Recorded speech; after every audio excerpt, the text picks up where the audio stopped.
Mas enfim, para aprofundar melhor nesse tema aí do Bruno Mendes, temos aqui uma convidada especial. Temos, né, Vitinho? Temos aí a Gabriela. Gabriela que jornalista, pô, já trabalhou no Brasil, já trabalhou no exterior e tem uma forte ligação aí com o futebol uruguaio. Prazer, Gabriela, muito boa noite. Seja bem-vinda a esse hospício aqui com esses loucos. Olá, boa noite. Boa noite a todos que nos assistem também. Muito obrigada pelo convite, né? Fiquei muito feliz de receber e poder falar um pouquinho para vocês sobre o clima, né? Do que se fala do Bruno Mendes lá no Uruguai, a percepção que eu tive quando morei lá, e também dar um pouquinho dos meus pitacos aí para vocês. É isso.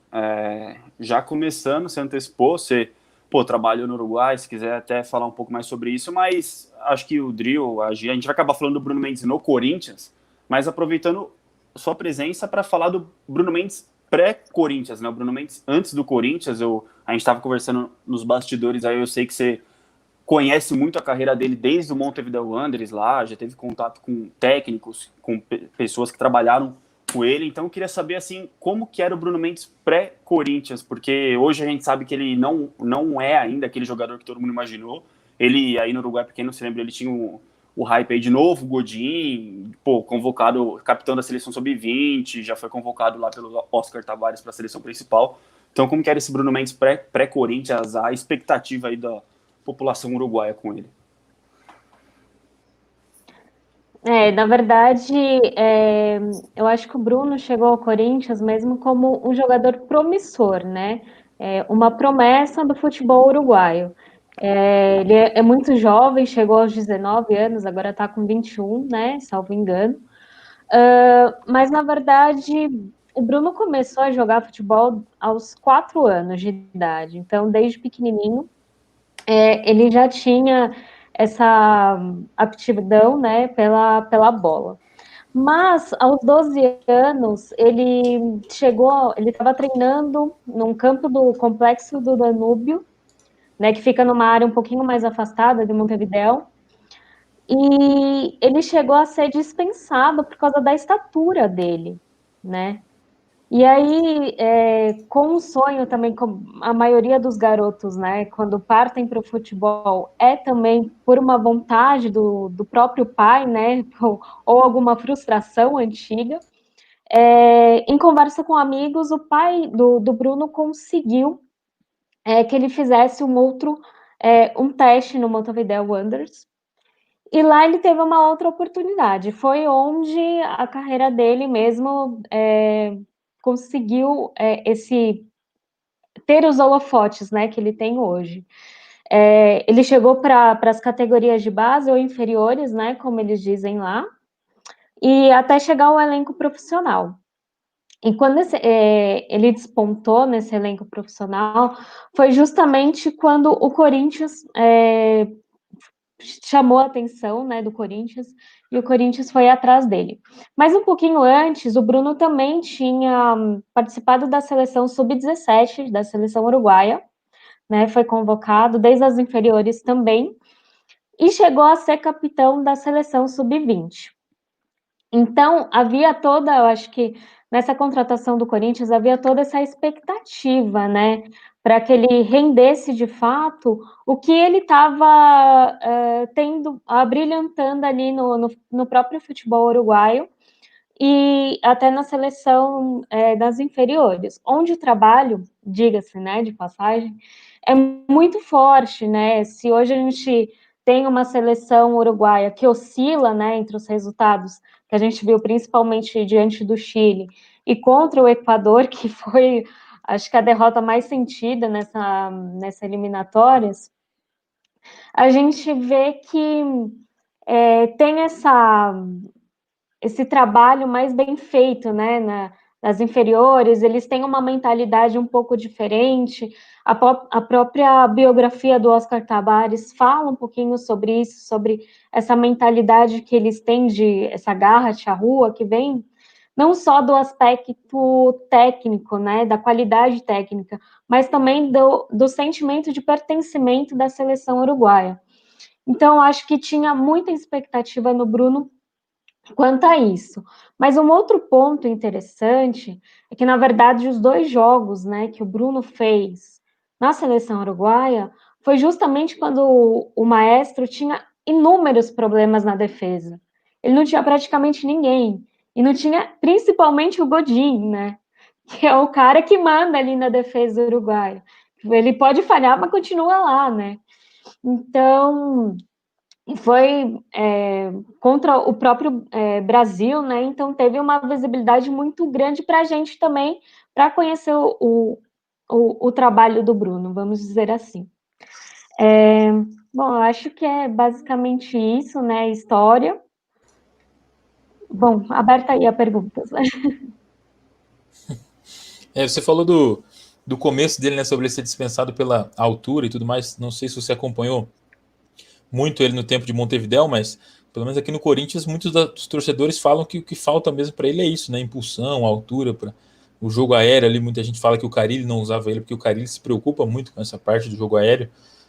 No Uruguai, fala-se muito sobre isso, fala sobre essa deficiência do Bruno Mendes, ou acham que ele compensa com outros quesitos, enfim. Como é esse assunto Bruno Mendes, a altura dele, e talvez até impulsão, né? Não só a altura, acho que falta um pouquinho de impulsão para o Bruno Mendes. Sim, na verdade, nunca.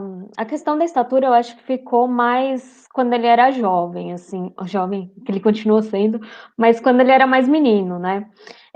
No entanto, eu vejo que, principalmente hoje na seleção uruguaia, há uma questão da renovação, né? De atletas que o Tavares tem apostado e testando, principalmente agora nos últimos amistosos, né, que foi no ano passado, e nesses jogos da eliminatória. Então, ele tem testado o Araújo, que se machucou, agora contra o Barcelona, o Barcelona contra o Juventus, e o Coates ou, às vezes, o Jiménez.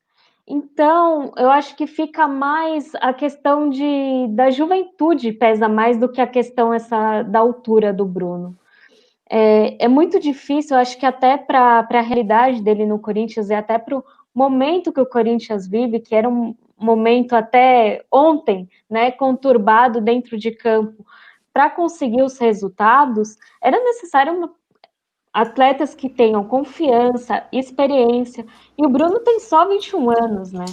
Então, eu acho que até mesmo o pedido para o retorno do Marlon, ou a busca, né, pelo Jamerson um reforço na defesa, acho que foi justamente pensando nesse aspecto. O quanto o Bruno é imaturo, entre aspas, nesse sentido, por não ter a bagagem, não ter a experiência de outros atletas que os atletas do Corinthians têm essa rodagem, né? E também essa questão de, por ser muito jovem, ter outros aspectos técnicos a ser trabalhados ainda. Pode ser, sim, a impulsão, pode ser, sim, a saída de bola, ou até mesmo ele não jogar na posição de origem dele, que é a defesa, e às vezes jogar como lateral. Enfim, eu acho que existem alguns aspectos, além também das trocas de treinadores, que podem ter interrompido, entre aspas, né, uma sequência melhor, o melhor rendimento do próprio Bruno. E aí até vou emendar uma história curiosa para dizer para vocês o quanto ele é dedicado, né? No ano passado, quando eu entrei em contato com o pai dele para fazer uma matéria na época no Lance, né, falando sobre a história mesmo dele, e aí o pai falou que ele estava muito assim interessado em conhecer, em fazer parte, para se entrosar e aprender o português, né? E aí, conversando, eu consegui indicar o meu professor, que é uruguaio, mas vive aqui no Brasil.